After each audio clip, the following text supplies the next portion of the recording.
안녕하세요. 8월 20일 일요일 저녁 시간입니다.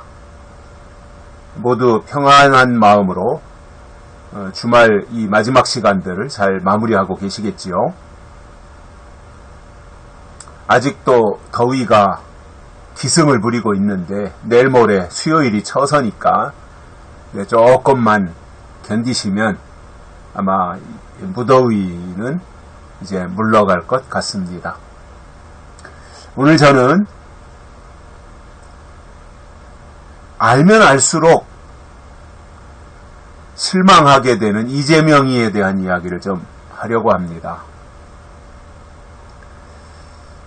제가 지금까지 살아오면서 물론 크고 작은 범죄, 자의로 했든 타의로 했든 그런 사람들을 다양하게 목격을 했습니다마는 이재명이 같은 사람은 처음이에요.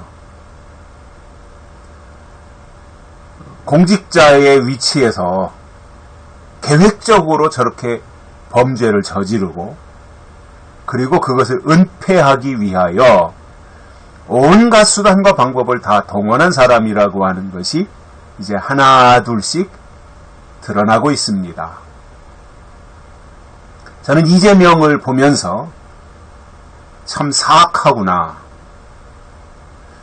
그리고 나중에 문제가 됐을지라도 빠져나가기 위한 여러 가지 방안들을 계획적이면서도 조직적으로 다 해놔서 유사시에는 빠져나갈 국리를 다 모색해놨다라고 하는 것이 아마 요즘 이재명이의 수사나 또 이재명이에 대해서 폭로되는 여러 가지 내용들을 들으며 그러한 생각을 하게 됩니다.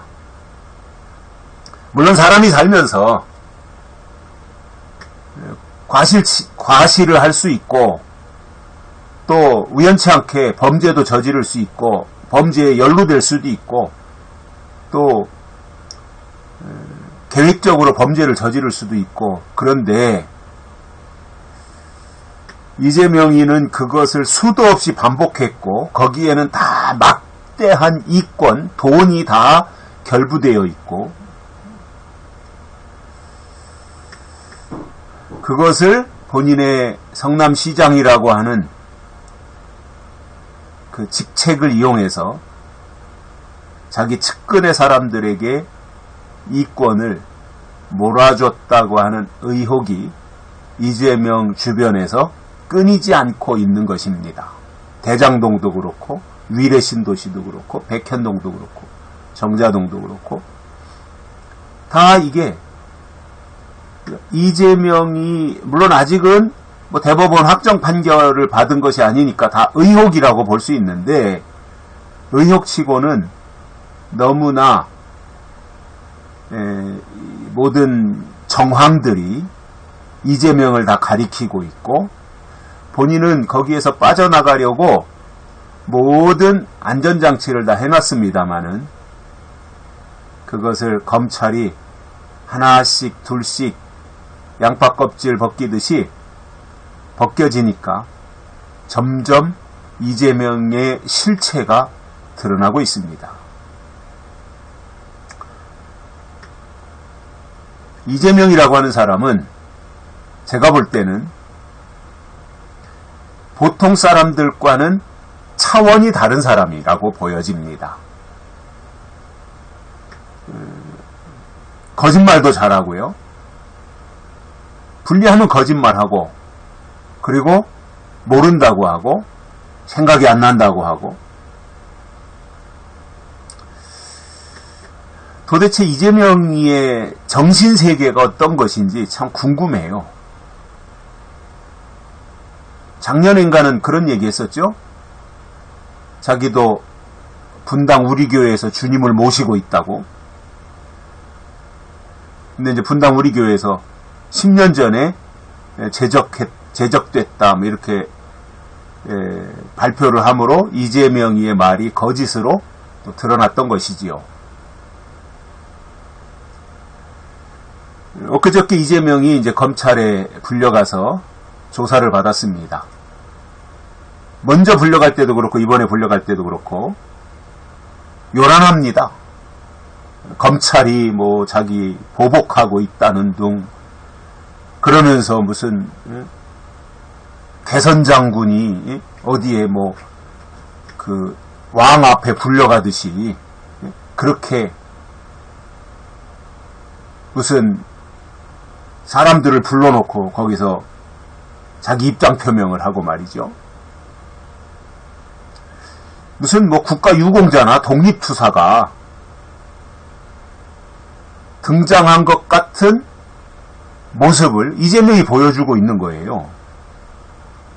아니, 피의자가 조사받으러 들어가면서 저렇게 한다고 하는 것이 납득이 갑니까? 저기 이재명이의 이 정신세계가 아주 독특합니다.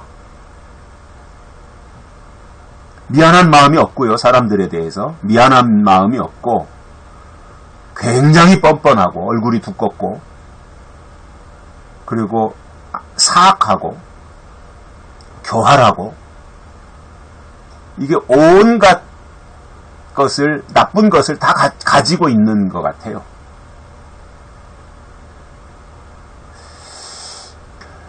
그래서 조사받으러 들어가기 전에는 밖에서 뭐 자기 지지하는 사람들 불러다 놓고 자기가 한 푼 받은 것이 없다.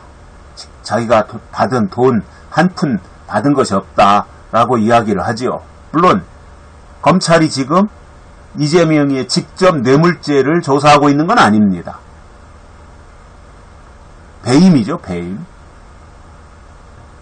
그러니까 뭐 이재명이가 자기가 돈 안 받았다고 하는 것은 자기 변명이고 실질적으로는 배임을 한 거잖아요.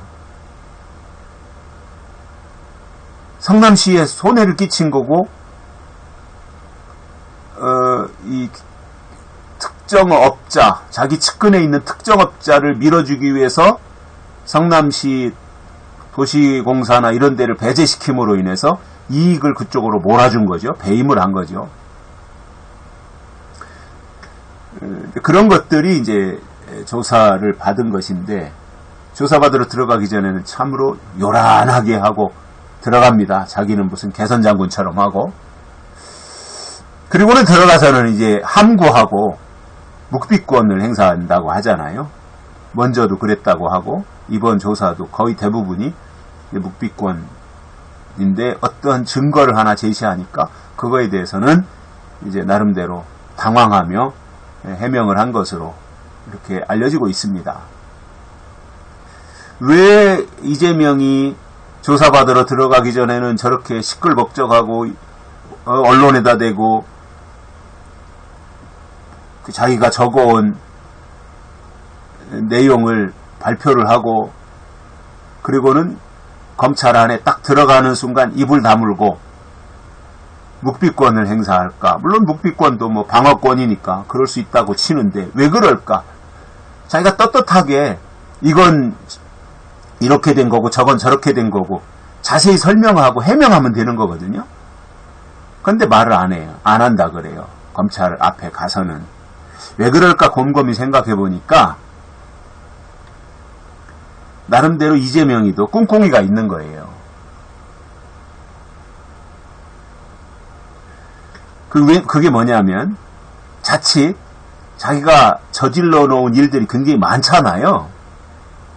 그런데 그거에 대해서 검사의 질문에 말려들면 위증이 될 수 있잖아요. 위증. 위증의 죄까지 또 뒤집어 쓸 수 있고 위증이 또 처벌 수위가 높지 않습니까? 그러니까 위증, 어쨌든 위증죄에 이재명이 걸려들 수 있으니 차라리 묵비권을 행사하는 것이 낫고 나중에 재판 때 판사 앞에 가서 따지겠다. 그런 생각이 아마도 이재명이가 기본적으로 바닥에 깔고 있는, 밑자락에 깔고 있는 그런 생각이 아닐까, 그런 저 나름대로 생각을 해봅니다. 위증죄까지 뒤집어 쓰면 안 되잖아요. 근데 뭐 긴 걸 아니라고 그러고 아닌 걸 기라고 하고 뭐 아무튼 자칫 잘못하면 자기가 생각해도 위증이 될 수 있다고 생각을 하는 건지 검사 앞에 가서는 입을 꾹 다물고 그러한 태도를 보이고 있다고 하는 것이 이재명의 실체입니다. 굉장히 야비하고요. 비겁합니다. 뻔뻔하면서도 떳떳하지 못합니다. 너무나 저질러 놓은 범죄가 많습니다. 의혹이긴 하지만 아무튼 모든 것이 다 지금 백현동이든 위례신도시든 정자동이든 대장동이든 성남FC든 모든 곳에서 다 이재명을 가리키고 있습니다. 저는 이재명이 빠져나가지 못한다고 봅니다. 대북송금으로 걸리든 백현동으로 걸리든 아마 저는 둘 중에 하나는 걸릴 거라고 봅니다. 그래서 이재명은 위선자다. 저는 결론을 그렇게 내립니다. 이재명은 위선자다. 저 사람은 정치를 하면 안 되는 사람이다. 위선자가 어떻게 정치를 할 수 있어요? 여기까지 하겠습니다. 고맙습니다.